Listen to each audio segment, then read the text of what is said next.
नमस्कार, मैं गौरव जोशी श्रीमती मोहरी देवी तापड़िया गर्ल्स कॉलेज जसवंतगढ़ के इस यूट्यूब चैनल पर आपका हार्दिक स्वागत करता हूं। हम पढ़ रहे हैं कस्टम्स ड्यूटी। इसमें हम पढ़ रहे हैं कंप्यूटेशन ऑफ कस्टम्स ड्यूटी। इस चैप्टर का 9वां क्वेश्चन आज की क्लास में सोल्व करेंगे। क्वेश्चन है, एक आयातक जापान से एक मशीन आयात करता है। मशीन की लागत 1 लाख येन है। एक जापान से एक मशीन आयात की गई है और जो जापान की मुद्रा है, जापान की मुद्रा येन है। तो मशीन की लागत 1 लाख येन है।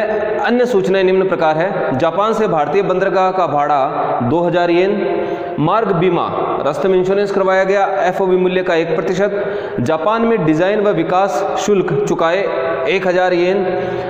जापान में इस मशीन के संबंध में डिज़ाइन और इसके डेवलपमेंट के जो चार्जेस चुकाए हैं वो 1000 येन चुकाए गए। पैकिंग शुल्क, पैकिंग चार्जेस 2000 येन। भारत में संस्थापना के संबंध में डिज़ाइन की लागत 10,000 रुपये। इस मशीन को जब भारत में आयात कर लिया गया तो भारत में इसकी संस्थापना के संबंध में जो इसकी डिज़ाइन की लागत चुकाएगी 10,000 रुपये और मशीन को इंस्टॉल करवाया गया भारत में तो जापानियों के द्वारा ही, जापानी लोगों के द्वारा इसको इंस्टॉल करवाया गया तो उनको येन में 10,500 येन चुकाए गए।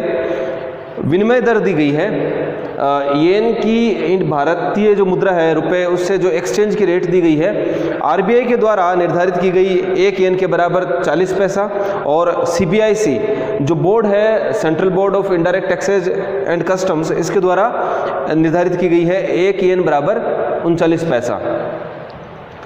आगे दिया गया है सीमा शुल्क की दरें। आधारभूत जो बेसिक कस्टम ड्यूटी की जो रेट है वो है 10%। एकीकृत जीएसटी इंटीग्रेटेड टैक्स जो है उसकी रेट दी गई 18%। निर्धारण योग्य मूल्य एसेसेबल वैल्यू एवं सीमा शुल्क की राशि कस्टम ड्यूटी पेएबल हमको कैलकुलेट करनी है इस क्वेश्चन में। तो सबसे पहले हम एसेसेबल वैल्यू कैलकुलेट करेंगे। Computation of assessable value of machine।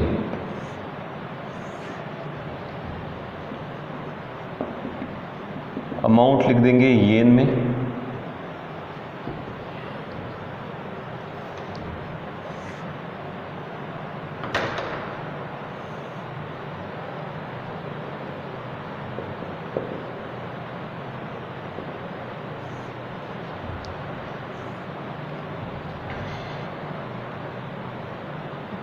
सबसे पहले लिखेंगे इसका जो मशीन की लागत है,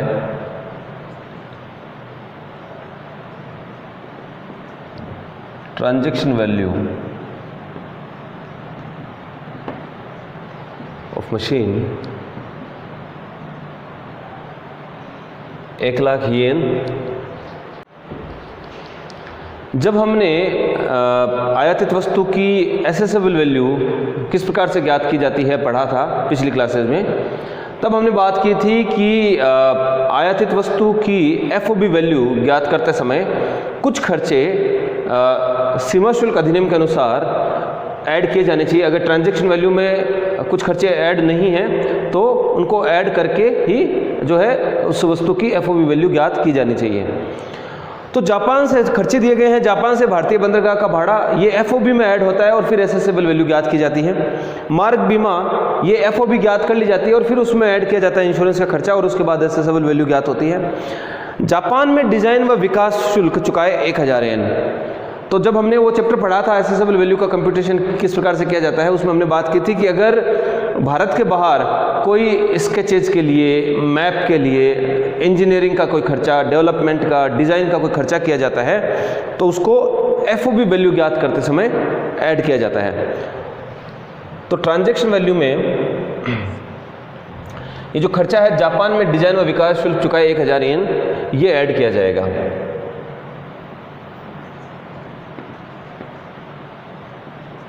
डिज़ाइन एंड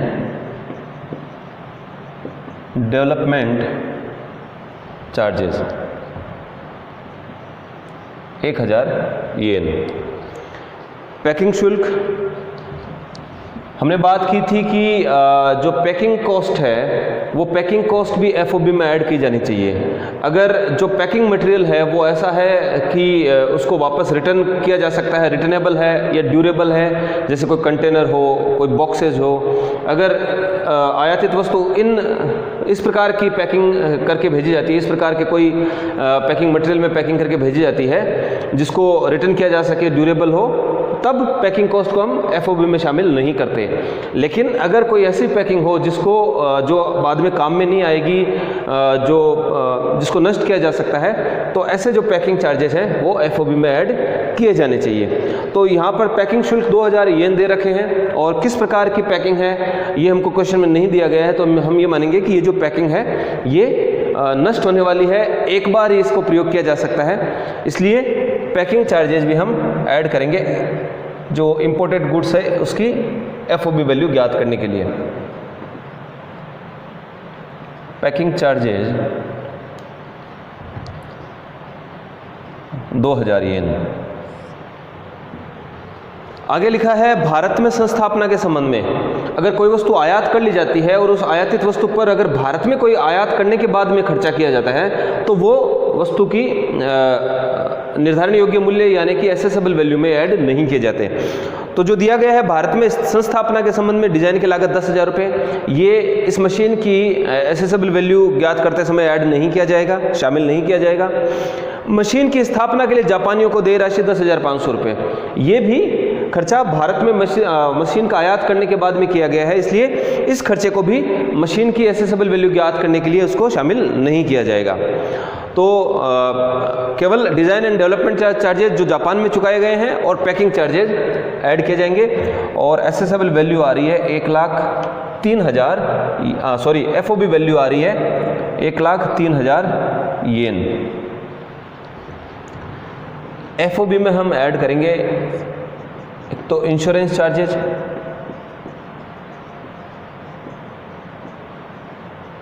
एफओबी वैल्यू का मतलब हुआ कि जो निर्यातक देश है, यहाँ पर जापान है, तो जापान का जो निर्यातक है, जापान का जो व्यापारी है, उसने इस मशीन को पोर्ट तक जहाज में इसको चढ़ा दिया, तो जहाज में चढ़ाने तक के जो खर्चे हैं वो जो वैल्यू है टोटल कॉस्ट एफओबी वैल्यू कहलाती है।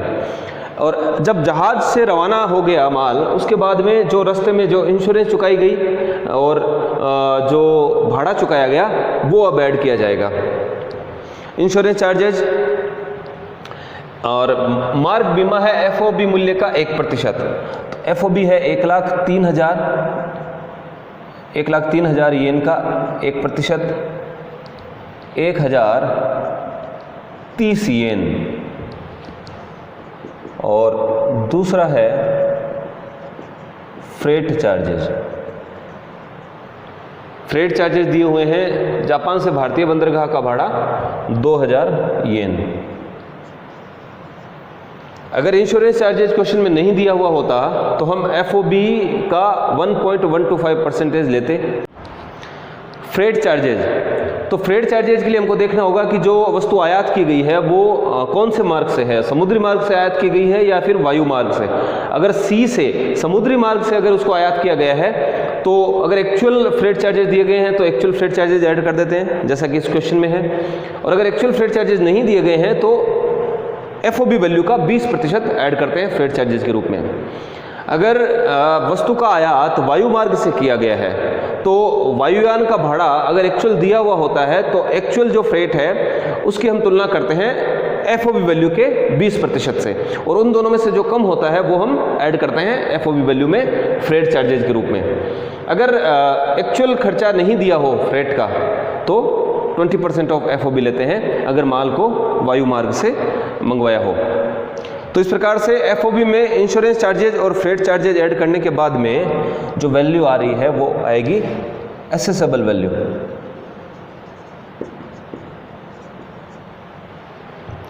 Assessable value 1,06,030।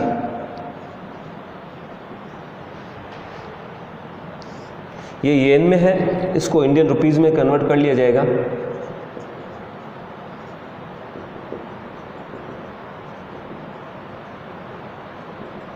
इंडियन रुपीज़ और 1 येन के बराबर 40 पैसा और 39 पैसा, दो दरें दी गई है। तो हमको जो बोर्ड के द्वारा अधिसूचित विनिमय दर है CBIC, तो CBIC के द्वारा जो रेट दी गई होती है, विनिमय एक्सचेंज रेट दी गई होती है, उसके आधार पर ही हमको एसेसेबल वैल्यू को इंडियन रुपीज़ में कन्वर्ट करना होता है। तो 1 येन के बराबर 39 पैसा CBIC ने विनिमय दर दे रखी है। तो 1,06,030 येन को हम गुणा कर देंगे 0.39 से। 1,06,030 को हम गुणा करेंगे 0.39 से, तो ये आ रहा है 41,351.70 और इसको राउंडेड ऑफ कर देंगे तो एसेसेबल वैल्यू आ जाएगी 51,350 रुपये। तो एसेसेबल वैल्यू है 41,350 रुपये। अब हम कस्टम ड्यूटी की कैलकुलेशन करेंगे।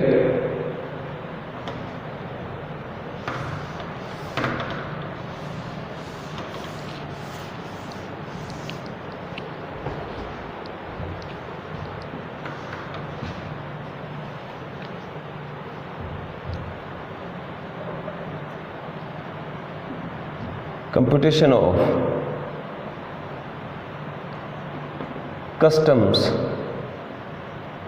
ड्यूटी, जो एसेसेबल वैल्यू हमने ज्ञात की है वो एसेसेबल वैल्यू लेंगे। एसेसेबल वैल्यू ऑफ मशीन 41,350 रुपये।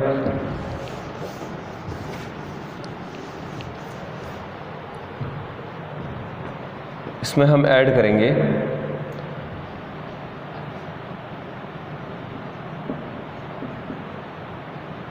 एसेसेबल वैल्यू को रिप्रेजेंट कर देंगे ए से। इसमें हम ऐड करेंगे बेसिक कस्टम्स ड्यूटी ऑन ए, ये ए पर चार्ज की जाएगी, यानी कि एसेसेबल वैल्यू पर चार्ज की जाएगी, और इसको हम रिप्रेजेंट कर देंगे बी से। तो बेसिक कस्टम ड्यूटी आधारभूत जो सीमा शुल्क की दर है वो 10% दी हुई है।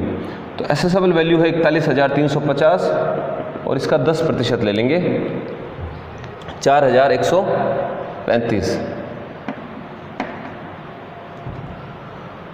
और सोशल वेलफेयर सेस लगाएंगे। सोशल वेलफेयर सेस लगाया जाएगा बी पर, यानी कि बेसिक कस्टम ड्यूटी पर। जो सेस है हमेशा टैक्स पर लगाया जाता है, बेसिक कस्टम ड्यूटी पर लगाया जाता है।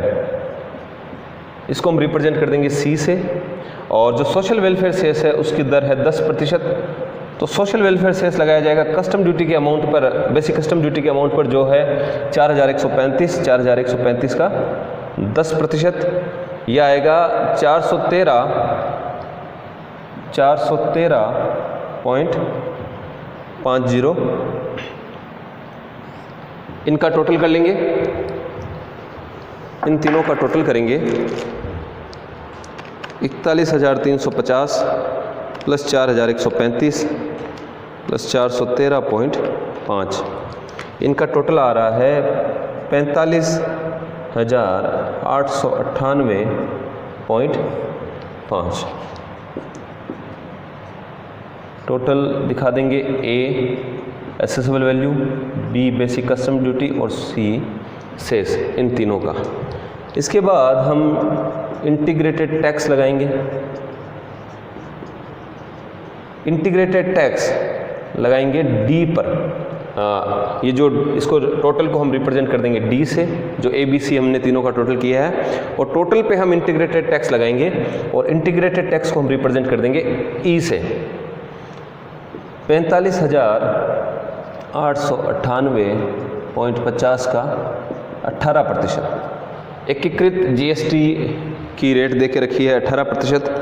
45,898.50 का 18% है 8,261। 8,261.73। और जीएसटी कंपेंसेशन सेस यहाँ पर है नहीं। जीएसटी कंपेंसेशन सेस अगर होता तो उसको भी हम चार्ज करते डी पर और उसको हम रिप्रेजेंट कर देते एफ से, लेकिन जीएसटी कंपेंसेशन सेस क्वेश्चन में नहीं दिया हुआ है। तो अब हम टोटल कस्टम्स ड्यूटी पेएबल देखेंगे। तो कस्टम ड्यूटी के रूप में एक तो बेसिक कस्टम ड्यूटी चुकाई जाएगी बी,